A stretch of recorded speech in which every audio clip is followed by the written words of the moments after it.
Reprenons l'écrit de Lacan intitulé Remarques au rapport de Daniel Lagache et abordons maintenant le troisième chapitre intitulé Les idéaux.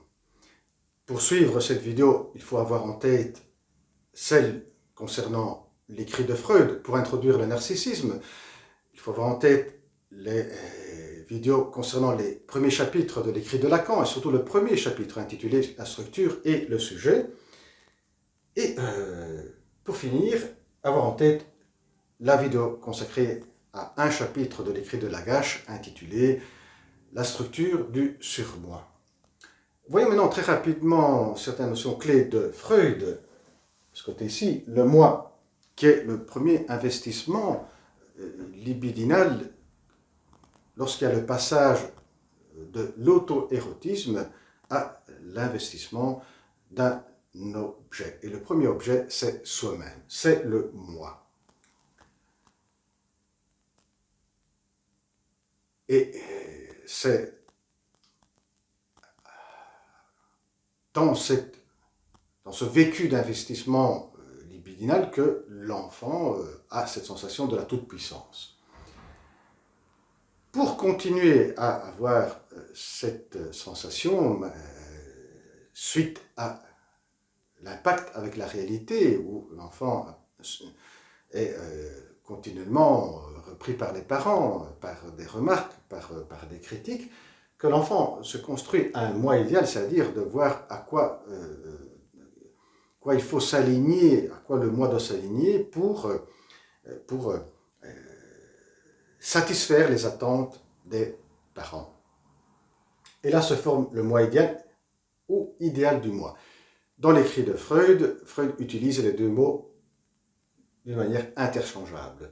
Moi idéal, idéal du moi. Et là, il y a un regard continuel intérieur qui va constamment vérifier si le moi s'éloigne ou s'approche de l'idéal du moi. Et lorsqu'il s'approche, il a donc un plaisir d'être à nouveau aimé et désiré. Voyons maintenant Lagache, très rapidement. Lagache reprend la distinction qu'avait proposée un psychanalyste appelé Nürnberg, qui pour lui, le moi idéal et idéal du moi, eh bien, sont facilement à distinguer. Le moi idéal serait une formation primitive, et Lagache reprend cette idée du moi idéal comme une formation primitive. Et en revanche, l'idéal du moi, qu'est-ce que c'est l'idéal du moi pour Lagache? L'idéal du moi est la manière dont une personne doit se comporter pour que le moi sujet qui s'identifie au surmoi puisse donner son approbation au moi objet. Ensuite, ce schéma va se structurer et ce qui va rester, c'est un moi observant et un moi observé. Passons maintenant du côté de Lacan. Lacan va fort apprécier cette distinction et l'analyse que Lagache fait. Il dit au sujet de Lagache qu'il y a une fine analyse concernant le moi idéal et l'idéal du moi. Et il va bien retenir cette distinction de Lagache, il va bien retenir comme le moi idéal fonctionne comme grande aspiration à toute puissance, et l'idéal du moi comme modèle. Voilà, ça il reprend de Lagache. Et comment cela va se positionner par rapport à Freud? Dans le séminaire 1, où Lacan introduit le schéma optique, il laisse la parole à Leclerc qui va faire une remarque autour du texte de Freud concernant le moi idéal du moi, disant que le moi idéal se réfère plus à une forme, à la forme, et l'idéal du moi à des idées, à des pensées. La forme, la pensée, les idées. Lacan apprécie cette distinction car c'est ce que Lacan veut amener avec cette distinction entre moi idéal et idéal du moi. Mais oui, le moi idéal c'est la Gestalt, c'est la bonne forme, c'est la forme idéale, c'est le moi idéal. Et là, Lacan rappelle qu'il a commencé son introduction dans le monde de la psychanalyse avec le stade du miroir. Qu'est-ce que c'est le stade du miroir? C'est l'enfant, quand il va se reconnaître son image dans le miroir, il va s'identifier, cette identification qui est le support du moi. Et donc c'est un moi idéal, c'est un moi qui se forme autour d'une identification à une forme, moi idéal, la forme. Et donc, le moi dont parle Freud ici n'est autre que le moi idéal. Et l'idéal du moi est ce dont parle Freud et ce dont parle Lagache, le modèle.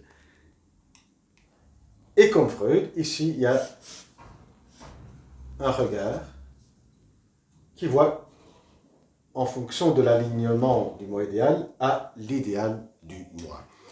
Comment est-ce que Lacan, maintenant, va ramener cela, va traduire cela avec son fameux schéma optique?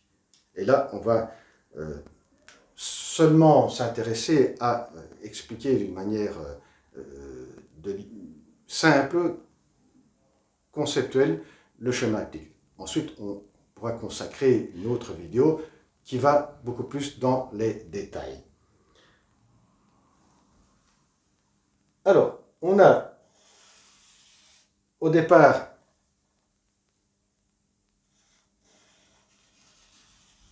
un miroir concave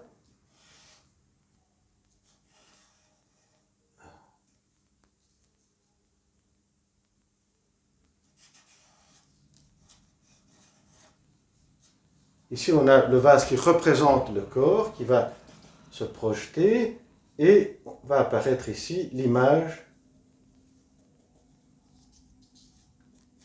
du corps. Ici, les fleurs sont les objets du désir. Donc la projection du vase qui apparaît ici comme image, on a ce qui représente le stade du miroir, ce qui représente la formation du moi idéal. Et c'est donc un processus de projection. Il y a projection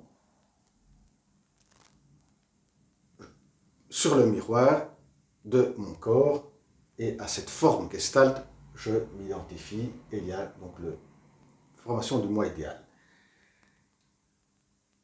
Ensuite, il y a un miroir plan ici où cette image du vase va se projeter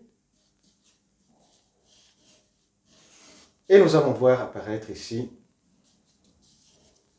le vase, l'image du moi idéal.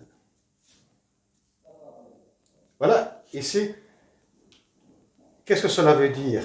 Que ce miroir ici, vertical, eh bien, si on le bouge un tout petit peu, cette image ne va pas se projeter. On ne va pas voir l'image projetée ici. Très important. Donc, pour voir cette image de ce côté-ci, il faut que le miroir soit plan. Et c'est qui voit cette image? Eh bien, c'est le regard qui se trouve ici.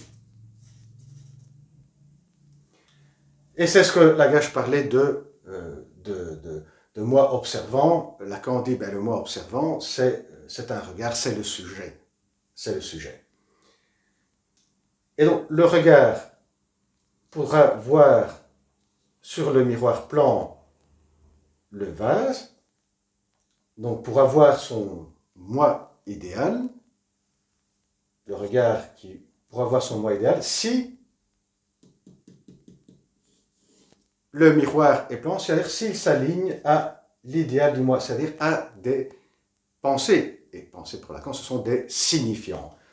Et donc ici, le miroir, c'est le grand autre,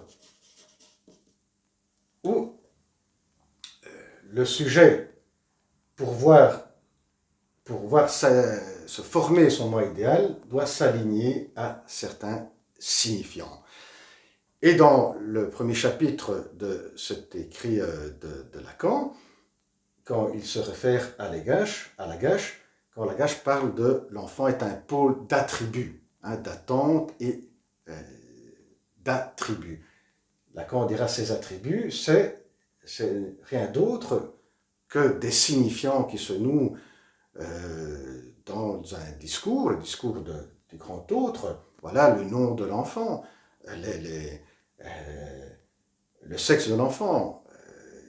Et si on va plus loin, il y a également tout ce qui est les attentes des parents. Si on continue de manière plus profonde, on trouve le désir de l'autre. Et voilà que dans ce schéma-là, on retrouve d'une manière beaucoup plus articulée ce qu'on retrouvait chez Freud. Là alors, il y a un investissement au départ du moi idéal à travers le stade du miroir,